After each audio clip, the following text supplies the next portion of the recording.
Hello and welcome in my YouTube channel Pankaj Shah और आप हैं पंकज सर के साथ। आज के इस वीडियो में हम डिस्कस करेंगे टेबल टैग इन HTML और उसके कुछ सब टैग्स जैसे कि TR, TH, TD एक्सेट्रा। तो चलिए शुरू करते हैं।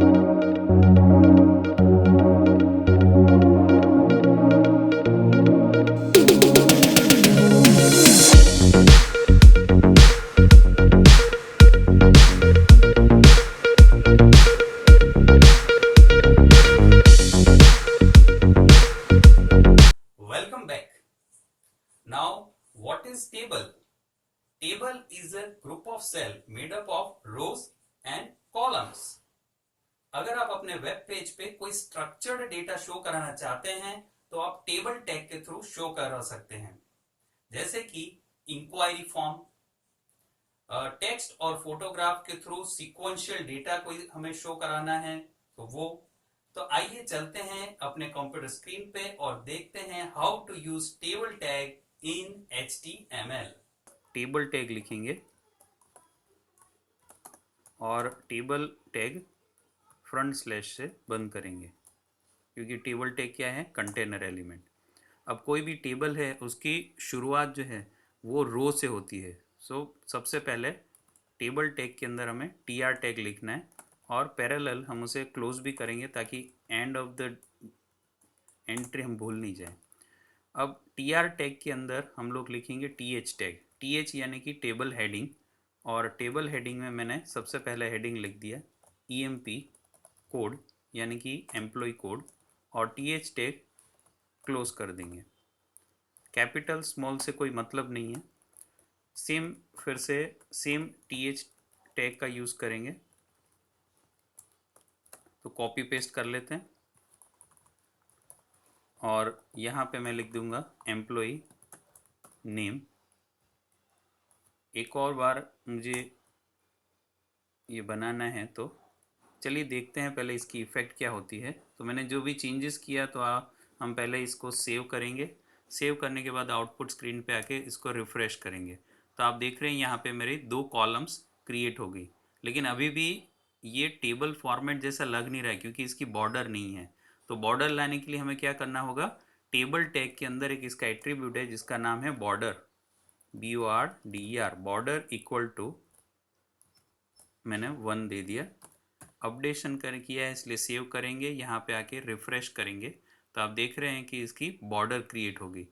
अब मुझे एक और कॉलम चाहिए, एक और हेडिंग, कॉलम हेडिंग चाहिए। तो सेम TH टैग को मैं फिर से कॉपी कर लेता हूँ, मुझे रीटाइप करने की कोई ज़रूरत नहीं है। और यहाँ पे हम लोग लिख लेते हैं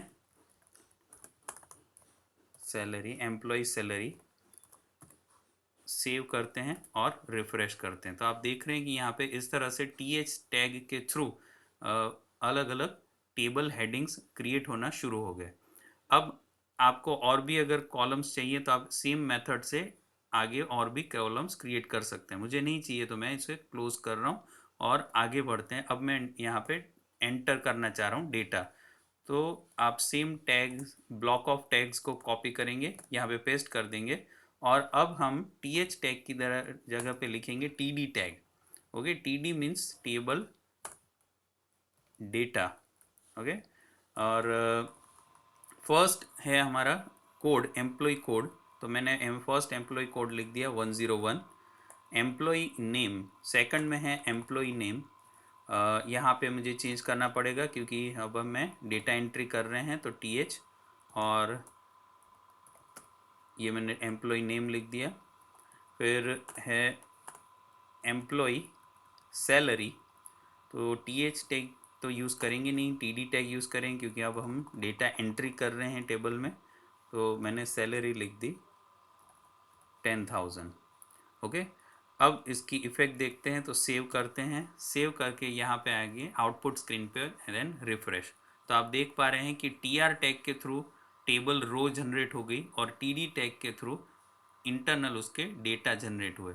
आप देख पा रहे हैं कि TH टैग हमने यूज़ किया है इसलिए टेबल की जो हेडिंग्स हैं वो बोल्ड में ऑटोमेटिक आई, और TD टैग मैंने यूज़ किया तो उसके डेटा जो है वो बोल्ड में नहीं आ रहे हैं। तो ये दिखा रहा है हमें, सिंबॉलिक है कि ये इंटरनल डेटा है। अब मुझे एक और रिकॉर्ड एंटर करना है, तो मुझे वापस से ब्लॉक ऑफ स्टेटमेंट जस्ट हम कॉपी करेंगे और कॉपी करके टेबल टैग के अंदर ही इसे पेस्ट कर देंगे। एक और रो मेरी जनरेट हो गई। I am just change data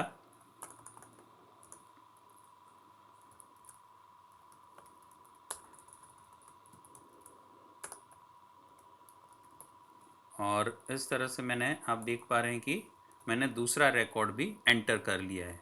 आइए देखते हैं इसका आउटपुट कैसा दिखाई दे रहा है।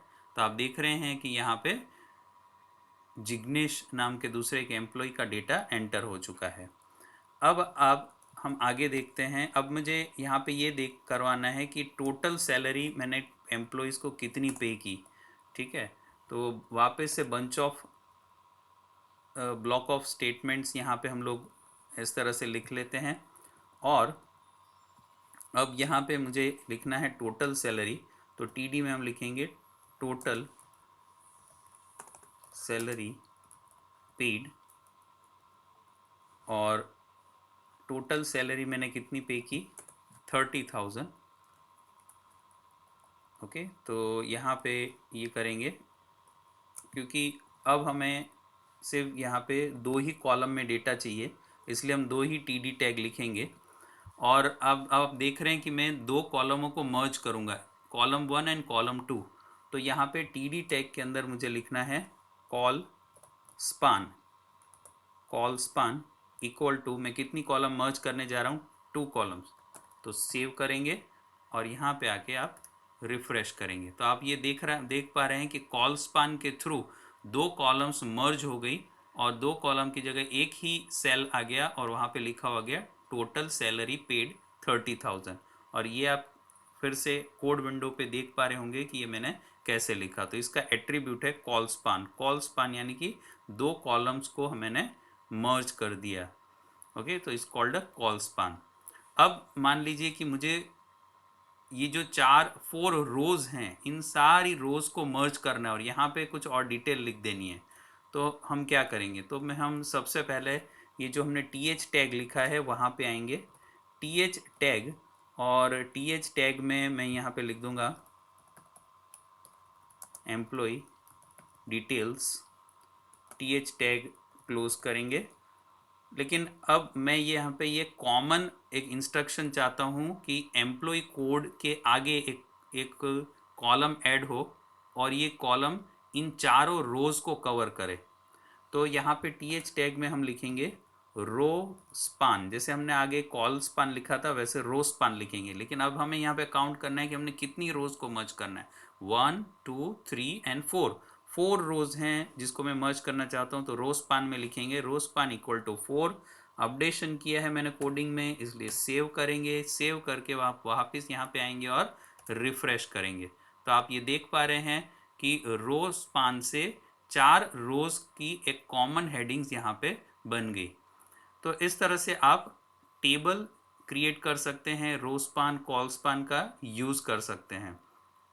ओके, अब अगर मान लो कि मैंने ये बॉर्डर इक्वल टू 1 लिखा हुआ है, मुझे थिक बॉर्डर चाहिए, तो हम बॉर्डर इक्वल टू 5 कर दें। तो यहाँ पे क्या इफेक्ट होगी, सेव करके रिफ्रेश करते हैं तो आप देख रहे हैं कि जैसे जैसे यहाँ पे नंबर इंक्रीमेंट हुआ बॉर्डर में, वैसे वैसे यहाँ पे उसकी बॉर्डर भी थिकनेस बढ़ गई। तो ये आपकी चॉइस है। मैं अभी इसे वापस 1 कर देता हूँ और रिफ्रेश करके आउटपुट देखते हैं। अब देखते हैं कि अगर मुझे टेबल में बैकग्राउंड कलर देना हो तो क्या करें। इस वक्त टेबल में बैकग्राउंड कलर वाइट है और टेबल का बैकग्राउंड कलर मैं कुछ और देना चाहता हूँ। तो यहाँ पे टेबल का एक एट्रीब्यूट है जिसको बोलेंगे BG colour, COLOR। You use नहीं करेंगे, COLOR।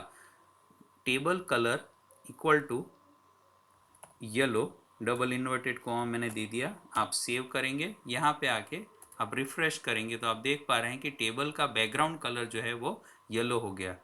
अब मान लो कि मैं ऐसा चाहता हूँ कि ये जो हेडिंग्स हैं, employ code, employ name, employ salary, ये कोई अलग कलर में डिस्प्ले हो। तो टेबल की फर्स्ट रो है ना ये, तो टेबल की फर्स्ट रो का बैक कलर चेंज करना चाहते हैं तो TR टैग के अंदर, फर्स्ट TR टैग के अंदर हम लिखेंगे BG कलर, सेम एट्रीब्यूट का यूज़ करेंगे और यहाँ पे लिखेंगे BG colour is equal to green. मान लो मुझे ग्रीन कलर देना है तो अपडेशन किया इसलिए सेव करेंगे। सेव करके यहाँ पे आके रिफ्रेश करेंगे तो आप देख पा रहे हैं इसकी इम्पैक्ट कैसी हुई। तो आप इस तरह से अपनी टेबल्स को डेकोरेट भी कर सकते हैं। अब मान लीजिए कि मैं ये टोटल सैलरी जो है ये एक ही सेल को हाईलाइट करना चाहता हूँ, तो फिर आप क्या करें, सिर्फ टी डी टैग जो टोटल सैलरी का टी डी टैग है वहीं पे आप लिख दें BG colour equal to red. आपकी चॉइस है आप क्या कलर देना चाहते हैं। सेव करेंगे और यहाँ पे आके इसे रिफ्रेश करेंगे तो आप देख पा रहे हैं कि ये पर्टिकुलर सेल ही एक्टिवेट या हाईलाइटेड हो गया with the help of this red colour. तो आप इस तरह से टेबल टैग का यूज़ कर सकते हैं for creating structured data in your web page. Okay, तो अब बात ये आती है कि अगर मैं इस टेबल को एक कॉमन हेडिंग देना चाहूँ तो क्या करें। अभी आपने टेबल में हमने ये कॉलम हेडिंग्स दिए हुए हैं, लेकिन टेबल का एक हेडिंग देना हो तो उसके लिए टेबल टैग के अंदर हमें लिखना होगा कैप्शन।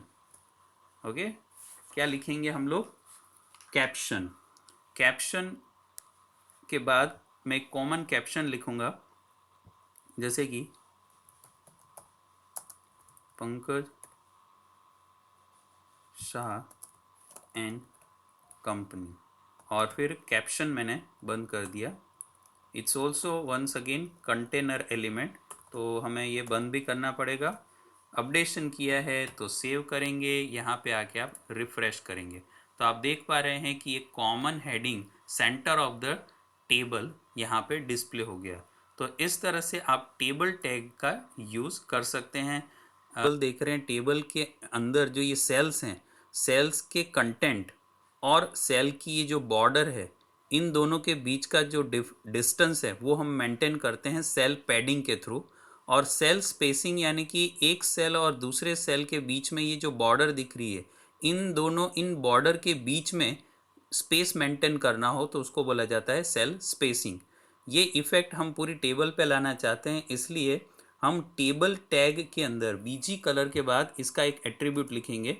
सबसे पहले देखते हैं सेल पैडिंग, तो यहाँ पे लिखेंगे CELLPADDING, cell padding equal to, और मान लीजिए मैंने कर दिया यहाँ पे 15। मैंने कोडिंग लिखी है, अपडेट किया, इसलिए इसे सेव करेंगे। यहाँ पे आके आउटपुट स्क्रीन पे आप रिफ्रेश करेंगे तो आप देख पा रहे हैं कि इस टेबल आपको एनलार्ज हुआ हुआ दिख रहा है, लेकिन एक्चुअली टेबल एनलार्ज नहीं हुआ है, इसकी सेल की बाउंड्रीज बढ़ गई है। तो आप देख रहे हैं कंटेंट ऑफ द सेल और बाउंड्री इन दोनों के बीच में स्पेस बढ़ गया, तो इसको बोला जाता है सेल पेडिंग। अब मैं चाहता हूं कि दो सेल्स के बीच में स्पेस बढ़े तो उसको बोला जाएगा cell spacing. Cell spacing equal to double inverted comma में 10 लिख दिया मैंने अपडेशन किया है, इसलिए इसे सेव करेंगे और सेव करके यहाँ पे आके आप रिफ्रेश करेंगे तो आप देख रहे हैं कि यहाँ पे दो सेल के बीच में, हर सेल के बीच में जो ये बाउंड्री है उनके बीच में डिस्टेंस बढ़ गया। आपको ये ऐसा दिख रहा है कि ये इसकी थिकनेस बढ़ गई, लेकिन एक्चुअली ये थिकनेस नहीं बढ़ी है, इन सेल्स की बाउंड्री के बीच में गैप बढ़ गया, तो उसको बोलेंगे सेल स्पेसिंग। तो इस तरह से ये सारे एट्रीब्यूट्स का आप यूज़ कर सकते हैं as per your choice, as per your requirement. I hope you can understand this practical very well. अगर कोई भी डाउट है तो प्लीज़ ये पूरा वीडियो फिर से देखिए